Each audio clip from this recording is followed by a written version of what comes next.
హైదరాబాద్లో పలుచోట్ల ఈడీ సోదాలు జరుగుతున్నాయి. జనప్రియ గ్రూప్, రాజా డెవలపర్స్ పై ఈడీ అధికారులు దాడులు చేస్తున్నారు. Jayatri infrastructures, Gayatri homes, Satyasai, Shivasai constructions పై ఈడీ సోదాలు జరుగుతున్నాయి. ప్రీ లాంచ్ పేరుతో మోసాలకు పాల్పడ్డారని ఆరోపణలు ఉన్నాయి. 60 కోట్లు వసూలు చేసినట్లుగా అభియోగాలున్నాయి. జయత్రి ఇన్ఫ్రాస్ట్రక్చర్స్ ఎండీ కాకర్ల శ్రీనివాస్ పరారీలో ఉన్నారు.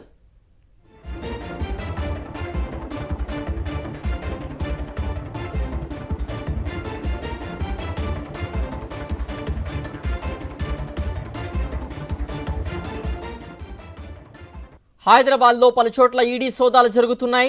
జనప్రియ గ్రూప్, రాజా డెవలపర్స్ పై ఈడీ అధికారులు దాడులు చేస్తున్నారు. Jayatri infrastructures, Gayatri homes, Satyasai, Shivasai constructions పై ఈడీ సోదాలు జరుగుతున్నాయి. ప్రీ లాంచ్ పేరుతో మోసాలకు పాల్పడ్డారని ఆరోపణలు ఉన్నాయి. 60 కోట్లు వసూలు చేసినట్లుగా అభియోగాలున్నాయి. జయత్రి ఇన్ఫ్రాస్ట్రక్చర్స్ ఎండీ కాకర్ల శ్రీనివాస్ పరారీలో ఉన్నారు.